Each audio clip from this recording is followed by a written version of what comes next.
Din sa Taiwan, sa RT Mart, madalas kaming mamili ng gamit sa bahay. Ngayon natay, are ay PX Mart na. Are ay malawak-lawak na pamilihan kaya kami din namimili. Kumbaga sa Pinas ay para gaaring supermarket. Ay di kami ay namimili na ng aming gagamitin sa panglaba at yung gang na sa bahay ay paubos na. Kita mo gayan, kulay pink. Ay pagkatapos namin dun sa panlaba ay di na naman kami nagpunta sa bilihan ng prutas. Ari ang pinuntahan ko aring dragon fruit. Ay dine ay ikaw ang magtitimbang tapos pipindot ka laang diyan para lumabas yung presyo. Naku ay hindi pa nga makita. Saglit laang ha. Ay ari na. Pipindot ka laang diyan at ilalapag mo ang iyong napili ay ayan ay lalabas na ang presyo.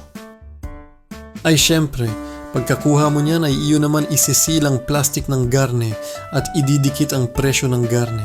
Ayos ga? Di garne kalawak yung pamilihan para ka lang din nasa Pinas.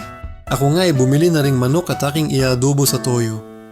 Kami nga naisipan na rin bumili ng tasty at sayang ang palaman sa bahay. Ay siya ay paki-follow naman kami kung iyo aring napanood.